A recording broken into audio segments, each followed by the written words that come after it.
നമസ്കാരം, ഞാൻ സിജു രാജൻ.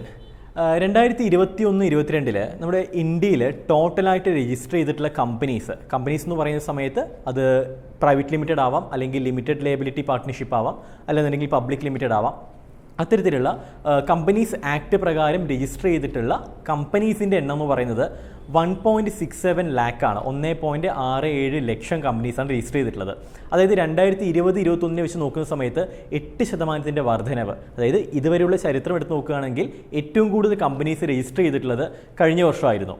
അതായത് ആൾക്കാർ പ്രൊപ്രൈറ്റർഷിപ്പിൽ നിന്നും കമ്പനി എന്ന് പറയുന്ന ആ ഒരു ഫ്രെയിം വർക്കിലേക്ക് മൂവ് ചെയ്യാനായിട്ട് ആഗ്രഹിക്കുന്നുണ്ട്. എന്തുകൊണ്ടാണ് ആൾക്കാർ പ്രൊപ്രൈറ്റർഷിപ്പിൽ നിന്നും കമ്പനിയിലേക്ക് മൂവ് ചെയ്യുന്നത്? അതിനെക്കുറിച്ചിട്ടാണ് ഞാൻ സംസാരിക്കാനായിട്ട് പോകുന്നത്. അതായത് പ്രൊപ്രൈറ്ററിൽ നിന്നും കമ്പനിയിലേക്ക് മൂവ് ചെയ്യുന്ന സമയത്ത് അവർക്ക് കിട്ടുന്ന പ്രധാനപ്പെട്ട ബെനിഫിറ്റ്സ് എന്തൊക്കെയാണ്, ഏതൊക്കെ സാഹചര്യങ്ങളിലാണ് അവർ മൂവ് ചെയ്യുന്നത്, നമുക്ക് നോക്കാം. സാധാരണയായിട്ട് കഴിഞ്ഞൊരു 5 വർഷം മുമ്പ് എടുത്ത് നോക്കുകയാണെന്നുണ്ടെങ്കിൽ അധികം ആൾക്കാർ ബിസിനസ്സിലേക്ക് എൻ്റർ ചെയ്യുന്നത് കുറവായിരുന്നു. പക്ഷേ ഇന്നെടുത്ത് നോക്കുകയാണെന്നുണ്ടെങ്കിൽ കൂടുതൽ ആൾക്കാർ ബിസിനസ് പ്രിഫർ ചെയ്യുന്നുണ്ട്. പ്രത്യേകിച്ച് വിദ്യാർത്ഥികൾ വളരെ സീരിയസ് ആയിട്ട് തന്നെ പഠനം കഴിഞ്ഞ ഉടനെ തന്നെ, എഞ്ചിനീയറിംഗും MBA കഴിഞ്ഞ ഉടനെ തന്നെ, അല്ലെങ്കിൽ ഡിഗ്രി കഴിഞ്ഞ ഉടനെ തന്നെ അവർ എന്തെങ്കിലും ഒരു ബിസിനസ്സിലേക്ക് എൻ്റർ ചെയ്യുന്നുണ്ട്. അവർ വളരെ സീരിയസ് ആയിട്ട് കൃത്യമായിട്ടുള്ള വിഷൻ വെച്ചുകൊണ്ടാണ് പലപ്പോഴും ബിസിനസ് ചെയ്യാനായിട്ട് അവർ ആഗ്രഹിക്കുന്നത്. സോ അവരൊരു ബിസിനസ് സ്റ്റാർട്ട് ചെയ്യുന്ന സമയത്ത് അതിൻ്റെ ഐഡിയേഷൻ സ്റ്റേജിൽ തന്നെ ഒരു 10 വർഷം കഴിയുമ്പോൾ ഏത് സ്റ്റേജിൽ എത്തുന്നുള്ള കൃത്യമായിട്ടുള്ള ധാരണയോട് കൂടിയിട്ടായിരിക്കും അവർ ബിസിനസ് റൺ ചെയ്യുന്നത് അല്ലെങ്കിൽ സ്റ്റാർട്ട് ചെയ്യുന്നത്.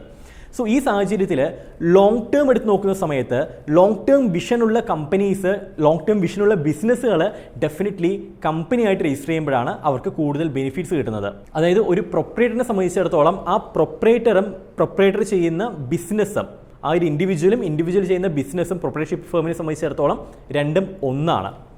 പക്ഷേ കമ്പനിയെ സംബന്ധിച്ചിടത്തോളം പ്രൊപ്രൈറ്ററും ആ ബിസിനസ്സും വേറെ വേറെയാണ്. അതായത് പ്രൊപ്രൈറ്റർ ഇല്ലാന്നുണ്ടെങ്കിൽ ആ ബിസിനസ് ഇല്ല. ഏതിൽ? പ്രൊപ്രൈറ്റർഷിപ്പിൽ. പക്ഷേ ഒരു ഇൻഡിവിജ്വൽ ഇല്ലാന്നുണ്ടെങ്കിലും ആ ബിസിനസ് ഫൗണ്ട് ചെയ്തിട്ടുള്ള ഫൗണ്ടർ ഇല്ലാന്നുണ്ടെങ്കിലും കമ്പനി മുന്നോട്ടേക്ക് പോകും. ഏതിൽ? കമ്പനീസ് ആക്ട് പ്രകാരം രജിസ്റ്റർ ചെയ്തിട്ടുള്ള കമ്പനീസിന്. അതാണ് നമ്മൾ ഇതിൻ്റെ സെപ്പറേറ്റ് ലീഗൽ എൻറ്റിറ്റി എന്ന് പറയുന്നത്. ഒരു സെപ്പറേറ്റ് ആയിട്ടുള്ള നിയമമുള്ള ഒരു എൻറ്റിറ്റിയാണ് കമ്പനീസ്. അതായത് ഞാൻ മുമ്പ് പറഞ്ഞതുപോലുള്ള LLP ആയിക്കോട്ടെ, പ്രൈവറ്റ് ലിമിറ്റഡ് ആയിക്കോട്ടെ, പബ്ലിക് ലിമിറ്റഡ് ആയിക്കോട്ടെ, ഇതെല്ലാം സെപ്പറേറ്റ് നിയമങ്ങളുള്ളതാണ്. അതൊരിക്കലും പാർട്ട്ണർഷിപ്പ് ഫേം ആ ഗണത്തിൽ പെടത്തില്ല, പ്രൊപ്രൈറ്റർഷിപ്പ് ആ ഒരു ഗണത്തിൽ പെടത്തില്ല. അപ്പോൾ ലോങ്ങർ വിഷനുള്ള ഓൺട്രപ്രണേഴ്സ് ഡെഫിനറ്റ്ലി തുടക്കം മുതൽ തന്നെ അവർ കമ്പനിയായിട്ട് രജിസ്റ്റർ ചെയ്യുന്നു. അതിന് പല കാരണങ്ങളുണ്ട്. ഒന്ന് ഞാൻ നേരത്തെ പറഞ്ഞത്. രണ്ടാമത്തേത് അവർക്ക് ധാരാളം ബെനിഫിറ്റുകൾ അതുവഴി കിട്ടും. ഉദാഹരണത്തിന് സ്റ്റാർട്ടപ്പിൽ രജിസ്റ്റർ ചെയ്യണമെന്നുണ്ടെങ്കിൽ ഡെഫിനറ്റ്ലി അതൊരു ഇൻകോപ്പറേറ്റ് ചെയ്തിട്ടുള്ള കമ്പനി ആയിരിക്കണം. ഇൻകോപ്പറേറ്റ് ചെയ്തിട്ടുള്ള കമ്പനീസ് ഏതിലൊക്കെയാണ് വരുന്നത്? പ്രൊപ്രൈറ്റർഷിപ്പിൽ ഇൻകോപ്പറേഷൻ വരുന്നില്ല. ഇൻകോപ്പറേഷൻ വരുന്നത് ലിമിറ്റഡ് ലയബിലിറ്റി പാർട്ട്ണർഷിപ്പിലും ഒപ്പം തന്നെ പ്രൈവറ്റ് ലിമിറ്റഡിലും പബ്ലിക് ലിമിറ്റഡിലും എല്ലാമാണ്. ഞാൻ മുമ്പ് പറഞ്ഞ കമ്പനി എന്ന് പറയുന്ന കാറ്റഗറിയിൽ പെടുന്ന ആ കാര്യങ്ങൾക്കാണ് ഇൻകോപ്പറേഷൻ വരുന്നത്. സോ ഇൻകോപ്പറേറ്റഡ് ആയിട്ടുള്ള കമ്പനീസിന് മാത്രമേ സ്റ്റാർട്ടപ്പ് ഇന്ത്യയിൽ രജിസ്റ്റർ ചെയ്യാനായിട്ട് കഴിയത്തുള്ളൂ. സ്റ്റാർട്ടപ്പ് ഇന്ത്യയിൽ രജിസ്റ്റർ ചെയ്യുന്ന വഴി ഒരുപാട് ബെനിഫിറ്റ്സ് ഉണ്ട്. നമുക്ക് ഐഡിയേഷൻ സ്റ്റേജിൽ തന്നെ വലിയ രീതിയിലുള്ള ഫണ്ട്സ് നമുക്ക് കിട്ടും, ഗ്രാൻറ്റ്സ് നമുക്ക് കിട്ടും. സോ ഒരുപാട് ഫൈനാൻഷ്യലി, മോണിറ്ററി ബെനിഫിറ്റ് ആണെങ്കിലും ടാക്സ് ബെനിഫിറ്റ് ആണെങ്കിലും അങ്ങനെ ഒരുപാട് കാര്യങ്ങൾ അത്തരത്തിലുള്ള സ്റ്റാർട്ടപ്പ്സിനെ എൻജോയ് ചെയ്യാനായിട്ട് കഴിയും. ഒന്ന്. രണ്ടാമത്തേത് ഗവൺമെൻറ്റിൻ്റെ ടെൻഡേഴ്സിൽ പങ്കെടുക്കാനായിട്ട് പലപ്പോഴും പ്രിഫറൻസ് കൊടുക്കുന്നത് ഇത്തരത്തിലുള്ള കമ്പനീസിനാണ്, പ്രൊപ്രൈറ്റേഴ്സിന് അല്ല. കാരണം എന്താണ്? ഞാൻ മുമ്പ് പറഞ്ഞതുപോലെ തന്നെ ഒരു ബിസിനസ് പ്രൊപ്രൈറ്റർ ഇല്ലാന്നുണ്ടെങ്കിൽ ആ ബിസിനസ് മുന്നോട്ടേക്ക് പോകത്തില്ല. കാരണം രണ്ടും ഒന്നാണ്. പക്ഷേ ഒരു ഓൺട്രപ്രണർ ഇല്ലാന്നുണ്ടെങ്കിലും ആ കമ്പനി മുന്നോട്ടേക്ക് പോകും. കാരണം കമ്പനി എന്ന് പറയുന്നത് ഒരു സെപ്പറേറ്റ് ലീഗൽ എൻറ്റിറ്റിയാണ്. സോ ഗവൺമെൻറ് ടെൻഡേഴ്സിൽ പങ്കെടുക്കാനായിട്ട് ഇത്തരത്തിലുള്ള ഇൻകോപ്പറേറ്റ് ചെയ്തിട്ടുള്ള കമ്പനീസിനാണ് കൂടുതലായിട്ടുള്ള പോസിബിലിറ്റി ഉള്ളത്.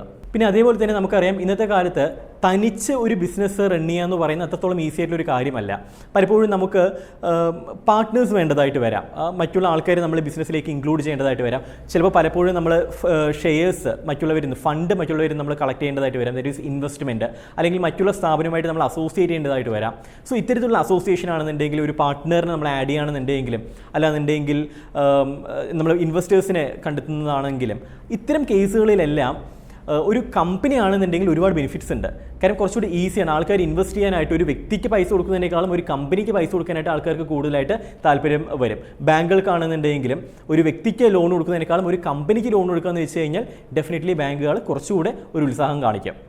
ആൻഡ് മറ്റുള്ള കമ്പനിയുമായിട്ട് അസോസിയേറ്റ് ചെയ്യുന്ന സമയത്ത് അവിടെ നമ്മുടെ ഒരു പ്രൊപ്രൈറ്റർ എന്ന് പറയുന്ന സീൽ വെക്കുന്നതിനേക്കാളും അവിടെ കമ്പനിയുടെ സീൽ വെക്കുന്ന സമയത്ത് അതൊരു സ്ട്രെങ്ത് ആണ് അല്ലേ. സോ ഈ ഒരു കാരണം കൊണ്ട് എല്ലാം ആൾക്കാർ പ്രൊപ്രൈറ്റർഷിപ്പിൽ നിന്നും ഒരു കമ്പനിയിലേക്ക് മൂവ് ചെയ്യുന്നുണ്ട്.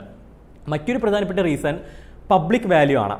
ഇപ്പോൾ ബ്രാൻഡ്സ് എന്ന് പറയുന്ന ഒരു ലിമിറ്റഡ് ലയബിലിറ്റി പാർട്ട്ണർഷിപ്പാണ്, റൈറ്റ്? സോ ഒരു LLP എന്ന് പറയുന്ന സമയത്ത് ഓക്കെ, ഇത് അത്യാവശ്യം ഒരു വാല്യൂ ഉള്ള ഒരു സ്ഥാപനമാണെന്നൊരു തോന്നൽ വരും. അത് ശരിയാണ്. ബട്ട് സ്റ്റിൽ ആൾക്കാരെ കേൾക്കുന്ന സമയത്ത് ഡെഫിനറ്റ്ലി അതൊരു സിസ്റ്റമാറ്റിക് ആയിട്ടുള്ളൊരു സ്ഥാപനമാണെന്ന് ആൾക്കാരുടെ മനസ്സിൽ വരും.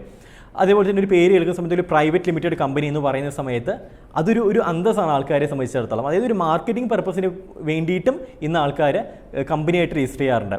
അതായത് പുറത്തുനിന്ന് പറയുന്ന സമയത്ത് ഇതൊരു പ്രൈവറ്റ് കമ്പനി എന്ന് പറയുമ്പോൾ ഒരു മതിപ്പുണ്ടല്ലോ, ഈ ഒരു മതിപ്പ് കിട്ടാൻ വേണ്ടി, ഒരു സ്റ്റാറ്റസ് കിട്ടാൻ വേണ്ടിയിട്ടും ആൾക്കാർ രജിസ്റ്റർ ചെയ്യുന്നുണ്ട്. സോ ബിസിനസ്സിന് വളരെ സീരിയസ് ആയിട്ട് കാണുന്ന ഒരു വ്യക്തിയാണ് നിങ്ങളെങ്കിൽ, എന്തായാലും ബിസിനസ് നിങ്ങൾ ഡെഫിനറ്റ്ലി കണ്ടിന്യൂ ചെയ്യും എന്നുള്ളൊരു ഉറപ്പുള്ളൊരു വ്യക്തിയാണെന്നുണ്ടെങ്കിൽ, അത്രത്തോളം കോൺഫിഡൻസ് ഉള്ളൊരു വ്യക്തിയാണ് നിങ്ങളെങ്കിൽ, ഞാൻ ഒരിക്കലും പ്രൊപ്രൈറ്റർഷിപ്പ് ഞാൻ പ്രിഫർ ചെയ്യത്തില്ല. Better to register as a company. അതൊരു LLPയോ പ്രൈവറ്റ് ലിമിറ്റഡോ പബ്ലിക് ലിമിറ്റഡോ മറ്റുമായിട്ട് നിങ്ങൾക്ക് രജിസ്റ്റർ ചെയ്യാം. ക്ലിയർ ആയെന്ന് വിചാരിക്കുകയാണ്. സോ അടുത്ത വർഷവും ഡെഫിനറ്റ്ലി നമുക്ക് ഇന്ത്യയിലെ കമ്പനി രജിസ്ട്രേഷൻസിൻ്റെ എണ്ണം ഈ ഇപ്പോൾ പറഞ്ഞിട്ടുള്ള 1.67 ലാഖിൽ നിന്നും ഡെഫിനറ്റ്ലി കൂടും. അത് ഓരോ വർഷം കഴിയുന്തോറും കൂടും. അത് നമ്മുടെ എക്കോണമിക്കും വളരെ നല്ലതാണ്. മറ്റൊരു വിഷയമായിട്ട് മറ്റൊരു വീഡിയോയിൽ കാണാം. അതുവരെ Siju Rajan signing off. Good bye.